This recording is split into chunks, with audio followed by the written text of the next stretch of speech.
Movie 1990 के समय में दिखाई गई है दोस्तों, जो कि पुष्पा राज जो लाल चंदन की लकड़ी की तस्करी का काम करता है, जो कि एक ऐसी दुर्लभ लकड़ी है जो कि केवल इंडिया के आंध्र प्रदेश में चित्तूर जिले के शेषलम पहाड़ियों में पाई जाती है, जो कि काफी रेयर लकड़ी है। नेक्स्ट सीन में हमें एक ट्रक को दिखाया जाता है जिसके पीछे पुलिस पड़ी है। हम देखते हैं उस ट्रक में पुष्पा मूवी का हीरो चंदन की लकड़ियों को लेकर के जा रहा था। पुष्पा उनसे फाइट करता है और 10,000 रुपए दे करके मामला रफा दफा करने का बोलता है, पर पुलिस रेडी नहीं होती। अब पुष्पा अपना प्राइस बढ़ाता है 10 से 20, 20 से 30, 30 से 40, 40 से 50 से 1 लाख तक, लेकिन पुलिस उसकी नहीं सुनती और उसे अपने साथ में गन पॉइंट करके ले जाने लगती है। पर तभी पुष्पा बोलता है, तुमको क्या लगा कि पूरी टीम को 1 लाख? नहीं, पर पर्सन 1 लाख। इतना सुनकर के सबकी आंखें बड़ी मुंह खुला रह जाता है और अब पुष्पा को छोड़ दिया जाता है। मूवी फ्लैशबैक में जाती है 1 साल पहले, जहां पर हमें पुष्पा को दिखाया जाता है जो कि एक मजदूर है और एक लकड़ी की मिल में काम करता है। ब्रेक टाइम में पुष्पा अपने अंदाज में चाय पी रहा होता है, जिसमें उसका एक पैर खुद के दूसरे पैर पर रखा था। तभी उसका मालिक वहां आ जाता है, पर पुष्पा अपनी चाय पाव कंटिन्यू करता है और चेयर से उठता तक नहीं। तभी उसका मैनेजर आकर के उसे डांटता है तो पुष्पा बोलता है, वहीं खड़ा एक बंदा केशव जिसका नाम होता है ये सब देख रहा था। पुष्पा अपने मैनेजर को बोलता है, मेरे पैर मैं कैसे भी चाहूं बैठूं, तुमको तुम्हारे मालिक को क्या, मुझे यहाँ काम करने के पैसे मिलते हैं, इज्जत देने की नहीं। अब मैनेजर उसे उसकी आज की दिहाड़ी देता है, जिसमें से पुष्पा हाफ ले लेता है और हाफ उसके मालिक को दे करके इज्जत खरीदने का बोल करके उसकी मजदूरी छोड़ करके वहां से चला जाता है। ये देख करके केशव भी उसके पीछे लग लेता है। नेक्स्ट डे पुष्पा के घर एक बंदा अपनी उधारी मांगने आता है और उसकी माँ को कुछ भी बोलता है, तो पुष्पा अपने घर की गाय भैंस बेच करके उसका कर्जा चुकाता है और कुछ अपने पास रखता है। और अब वो उस बंदे को घर घर जा करके मारते हुए बुलवाता है कि पुष्पा ने उसका पैसा चुका दिया है, क्योंकि जब वो पैसा मांगने आया था तो उसने उसकी माँ को बहुत जलील किया था। अब पुष्पा बेरोजगार था, उसे रोजगार की तलाश थी, तो वो कुछ कुली लोगों के साथ में जंगल में चला जाता है, जहाँ पर उसे वही लाल चंदन की लकड़ियों को काटना था और उनको कहीं और पहुंचाना था। तो डायरेक्टली कहा जाए ये एक तस्करी थी जो कि लकड़ियों की हो रही थी। तभी वहां पर एक बंदा अलर्ट करता है कि पुलिस आ रही है और अब ये सुनकर के सब वहां से भागने लगते हैं उन लाल चंदन की लकड़ियों को वहीं छोड़ करके। तो पुष्पा ये देख करके सबको रोकता है, हमारी मेहनत का क्या, मेरे पास में एक आइडिया है। और अब डीएसपी गोविंद अय्यप्पा को दिखाया जाता है जिसकी अपनी एक हिस्ट्री थी। अब गोविंद उनसे पूछताछ करता है तो सब बोलते हैं कि वो यहाँ पर अपनी बकरियां चराने के लिए आए हैं, लेकिन पुष्पा सब सच बता देता है कि हम तुम्हारी रेस्पेक्ट करते हैं इसीलिए सब छुपा दिया। अब गोविंद उस पर गन पॉइंट करता है तो देखता है कि बाकी के उसके सभी मजदूर साथी उसका फेवर लेते हैं, अपनी अपनी कुल्हाड़ी लेकर के उसके क्लोज आते हैं। तो पुष्पा बोलता है, जनाब आपकी एक गोली हमारी 60 कुल्हाड़ी। अब पुलिस वालों को वहां से मजबूरन जाना पड़ता है, उनके पास में कोई और ऑप्शन भी नहीं था। हम देखते हैं कि पुलिस के जाने के बाद में उन लकड़ियों को उतारा जाता है जिनको उन्हीं पेड़ों के ऊपर छिपा दिया गया था जहां पर अय्यप्पा खड़ा हुआ था। ये देख करके केशव पुष्पा के पास आकर के उसके साथ में काम करने का बोलता है, तो पुष्पा उससे अपनी दिहाड़ी मंगवाता है। तो वो बंदा उसे बोलता है, तू तेरा ले गया ना। तो केशव पुष्पा को दिखाता है जो वापस से अपने पैरों पर पैर रख करके उसी अंदाज में बैठा था। पर गोविंद अब अपनी पूरी टीम के साथ में वापस वहां पर आता है। ये देख करके सभी मजदूर डर कर वहां से भागते हैं। तो पुष्पा अकेला पत्थर उठा करके पुलिस पर फेंकता है, तो ये देख करके उसके बाकी के मजदूर साथी उसका फेवर करते हैं और पत्थर फेंकने लगते हैं, पुष्पा को सपोर्ट करते हैं। पर गोविंद भी हार नहीं मानता और वो फायरिंग करता हुआ आगे बढ़ने लगता है। पुष्पा भी पीछे नहीं हटता, क्योंकि ट्रक में लाखों का माल भरा था। तो अब पुष्पा खुद उस ट्रक को लेकर के दौड़ जाता है और अब पुष्पा पुलिस के हाथ में होता है, पर ट्रक नहीं। अब गोविंद उसे पुलिस स्टेशन ला करके उसे मार मार करके उस ट्रक का पूछता है और मार मार करके पुलिस वाले थक चुके थे, पर पुष्पा कुछ भी नहीं बताता और वो सिर्फ स्माइल पास करता है। गोविंद उसे बार बार उसके मालिक का पूछता है तो पुष्पा बोलता है, मैं ही हूँ अपना खुद का मालिक। तभी एक और ऑफिसर आकर के पुष्पा से उसके बैकग्राउंड के बारे में पूछताछ करता है, जैसे कि उसका नाम, उसका घर, फैमिली। ये सुनकर के पुष्पा को अपना पास्ट याद आता है। इस जगह स्टोरी फ्लैशबैक में दिखाई जाती है, जहाँ पर पुष्पा की माँ उसका स्कूल में एडमिशन कराने आई है, जहाँ पर टीचर उसके फादर का उसको नाम पूछते हैं। तभी वहाँ पर उसका सौतेला भाई आता है और पुष्पा और उसकी माँ को बहुत कुछ बोलने लगता है।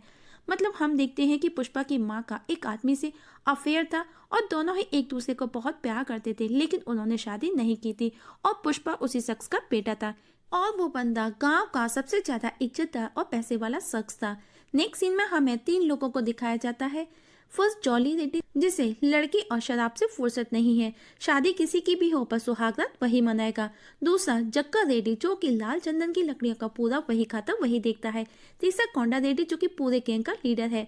पुष्पा जो काम करता है वो इन्हीं तीनों भाइयों के लिए करता है। जब उन्हें पुष्पा का पता चलता है तो जक्का जॉली दोनों पुलिस स्टेशन पहुंचती हैं और उससे उस ट्रक का पूछते हैं, तो पुष्पा भी उसके बदले उनसे 5 लाख की डील करता है। वो दोनों भाई रेडी हो जाते हैं और अब पुष्पा उन दोनों को उसी जगह लेकर के जाता है जहां पर उसने वो ट्रक छिपाया था। मतलब उसने उस दौरान ट्रक को एक कुएं में गिरा दिया था। अब उस ट्रक को निकाल लिया जाता है और डील के अकॉर्डिंग उसे 5 लाख रुपए देकर के ऊपर से वो 100 रुपए उसे एक्स्ट्रा देकर के बोलते हैं कि ऑटो से आ जाना, और वहां से चले जाते हैं। अब पुष्पा को ये देख करके गुस्सा आता है और वो केशव को पूछता है कि वो गाड़ी कितने रेट तक की होगी। जब केशव बताता है 5 लाख रुपए, तो वो उसे 5 लाख रुपए दे करके वो गाड़ी लाने का बोलता है, क्योंकि उसका कहना था कि वो जिस गाड़ी से आया था वो उसी में वापस जाएगा। और केशव भी वो गाड़ी लेकर के आ जाता है। पुष्पा वो गाड़ी लेकर के अपनी माँ से मिलने जाता है। इवन वो अजय के पास, जो कि सौतेला भाई था, उसके पास लेकर के पहुंचता है और उसे जेलस फील कराता है। और अब वो कोंडा रेड्डी के पास पहुंचता है, जहां पर कोंडा अपने आदमियों पर गुस्सा कर रहा था, क्योंकि अब उसका माल पुलिस के हाथों लगने लगा था। गोविंद उनके माल के पीछे पड़ा था। पुष्पा बोलता है उसके पास में प्लान है, अगर वो उसके प्लान से काम करते हैं तो उनका माल कोई भी नहीं पकड़ सकता। कोंडा के भाई उस पर गुस्सा करते हैं कि वो एक मजदूर है, और उसका प्लान सुनकर के कोंडा अब अपना चंदन की लकड़ियों का काम पुष्पा को सौंप देता है। अब पुष्पा भी अपने काम पर फुल फ्लैश के साथ में लग जाता है और दूध के टैंकर में लकड़ियों को बॉर्डर पास कराने लगा था। गोविंद की नजरों के सामने से वो चेक पोस्ट पार करते हैं।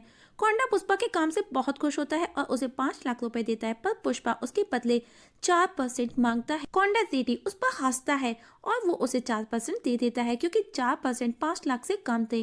अब केशव पुष्पा को बोलता है कि आपने अपना नुकसान कर लिया, तो पुष्पा बोलता है वो 5 लाख रुपए लेकर के मैं उसका मजदूर बन करके रह जाऊंगा, और अगर मैं परसेंट लेता हूँ तो उसका हिस्सेदार मीन्स मैं पार्टनर बनूंगा, मीन्स ऑनर। अब मूवी में हमारी हीरोइन मीन्स दोस्तों श्रीवल्ली को दिखाया जाता है, जो कि आजकल बहुत ज्यादा फेमस हो रही है, जिसे देखते ही पुष्पा को उससे प्यार हो जाता है। पुष्पा उसके आसपास रहने का कोई भी बहाना नहीं छोड़ता, पर श्रीवल्ली उसे पलटकर तक नहीं देखती। पुष्पा उसे हर जगह फॉलो करता था और हर बार केशव को पूछता है, देखा क्या उसने मुझे। एक दिन श्रीवल्ली अपने फ्रेंड्स ग्रुप के साथ में मूवी देखने जाती है, जहाँ पर पैसे कम पड़ते हैं। ये देख करके केशव उनके पास जाकर के बोलता है कि वो उनको 1000 रुपए देगा, पर उसके बदले उससे मिस श्रीवल्ली को, उसके बॉस को, पुष्पा को हंस करके देखना होगा। श्रीवल्ली पहले तो नहीं मानती, पर उसकी फ्रेंड्स उसे फोर्स करती हैं और वो रेडी हो जाती है। नेक्स्ट श्रीवल्ली पुष्पा को देख करके स्माइल पास करती है। पुष्पा बहुत खुश था और वो उससे बात करने की कोशिश करता है, तो वो उसे सब सच बता देती है, जिस पर पुष्पा केशव को बहुत मारता है और वो उसे बोलता है अब इज्जत का सवाल है, 1000 रुपए में अगर वो स्माइल पास कर सकती है तो वो 5000 रुपए में उसे किस दिलाने का बोलता है। एक दिन गोविंद कोंडा का माल पकड़ लेता है, क्योंकि उसे उस दूध के टैंकर का सीक्रेट समझ आ चुका था, और अब वो उस टैंकर के ड्राइवर को पकड़ करके पूछताछ करता है, कि जिसमें एक बंदा श्रीवल्ली का फादर भी होता है। अब गोविंद उन दोनों से एक समझौता करता है कि अगर वो उसे इंफॉर्मेशन प्रोवाइड करती है तो वो उन दोनों को जाने देगा। अब हमें मंगल सीनू को दिखाया जाता है, जो कि कोंडा गैंग का बॉस था। मंगल सीनू कोंडा से लकड़ियां छुपाने को लेकर के बात करता है, जिन्हें वो उसी के अंडर रखेगा, जिसके प्रोटेक्शन के लिए उसे एक ऐसा शख्स भी चाहिए जो उसकी देखभाल कर सके। कोंडा को सीधा पुष्पा का ख्याल आता है, क्योंकि उसके सिवाय ऐसा कोई और नहीं था, क्योंकि सीनू को उसके पार्टनर ने धोखा दिया था और वो उससे अपना माल छिपाना चाहता था। अब ये काम पुष्पा को सौंप दिया जाता है, लेकिन जल्द ही पुलिस को पता चल जाता है और ये बात खुद कोंडा पुष्पा को कॉल करके बताता है, तो पुष्पा को आइडिया आता है और वो सारे माल को नदी में बहा देता है। ये देखकर के जॉली कोंडा को कॉल करके बोलता है पुष्पा पागल हो गया है, वो सारा माल नदी में फेंक रहा है, जिस पर कोंडा बोलता है अगर हमारा माल पकड़ा जाता है तो हम पुष्पा को ही फंसा देंगे। और अब जब पुलिस वहां पहुंचती है तो उनके हाथ में कुछ भी नहीं लगता, और हर बार की तरह गोविंद को देख करके पुष्पा बोलता है आज आप फिर से लेट हो गए। वहीं दूसरी तरफ केशव डैम के पास पहुंच करके वहां के ऑफिसर को रिश्वत देकर के डैम को बंद कराता है, और अब वो सभी लकड़ियां वहीं रुक जाती हैं। इस तरह पुष्पा सीनू का माल डूबने से बचा लेता है। इस खुशी में सीनू उसे सेलिब्रेट करता है। उस दौरान पुष्पा 2 लोगों को बात करते हुए सुनता है कि 1 टन के 2 करोड़ लेता है सीनू, जिसका सिर्फ 25 लाख रुपए कोंडा को मिलता है। अब ये बात पुष्पा कोंडा को बोलता है, तो कोंडा उल्टा पुष्पा को बोलता है कि तुम बात करो, अगर वो रेडी होता है तो वो उसका 50% उसे मिलेगा। लेकिन पुष्पा भी पीछे हट जाता है। वही पार्टी में श्रीवल्ली के फादर भी मौजूद थे। तब केशव मौका देख करके उनसे श्रीवल्ली की शादी की बात करता है तो वो मान जाता है और उसके घर वो श्रीवल्ली का रिश्ता लेकर के पहुंचता है। पर वहां पर उसका सौतेला भाई अजय आकर के सब सच बता देता है कि वो नाजायज संतान है। इस बात पर अजय और पुष्पा के बीच में झड़प हो जाती है, जिसके बीच बचाव में उसकी माँ को चोट लग जाती है। इस सबसे पुष्पा डिस्टर्ब हो जाता है और उसे सब याद आता है कि उसके फादर की डेथ के बाद में अजय ने उनका सब कुछ छीन लिया था।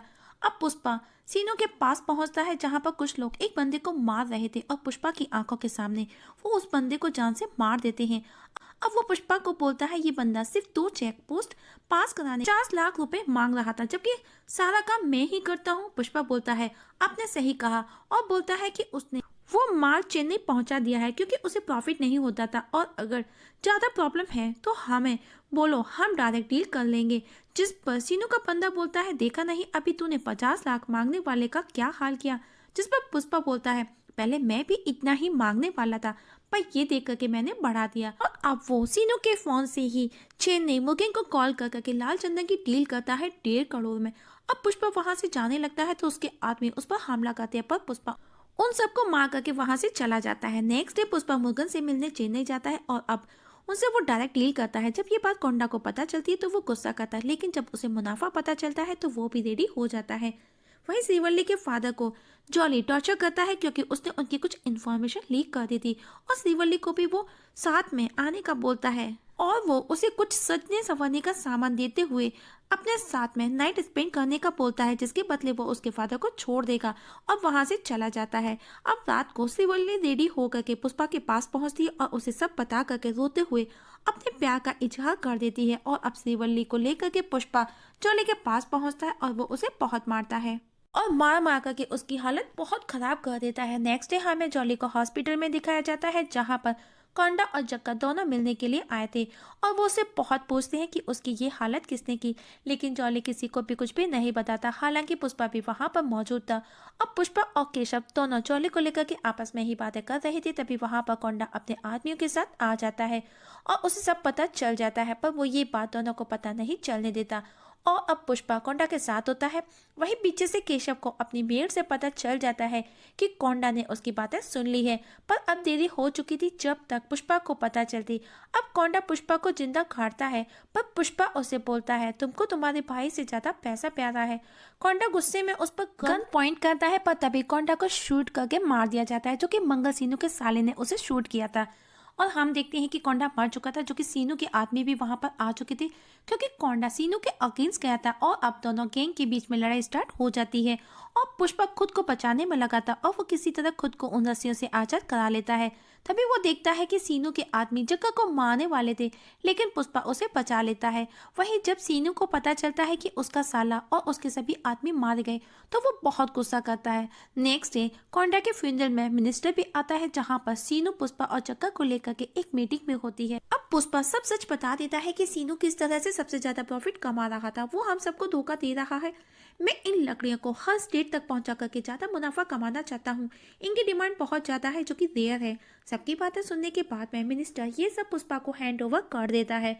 अब सब कुछ पुष्पा के अंडर आ चुका था, सब कुछ तेजी से होने लगा था, सबको सबका हिस्सा टाइम टू टाइम पहुंच जाता। पुष्पा की भी अपनी एक पहचान बन चुकी थी। वहीं सीनू की वाइफ दक्षिणायनी को दिखाया जाता है, जो कि अपने भाई की मौत का बदला न लेने पर वो सीनू का गला चाकू से काटती है और उसके आदमी समय पर आकर के उसे हॉस्पिटल लेकर के चले जाते हैं।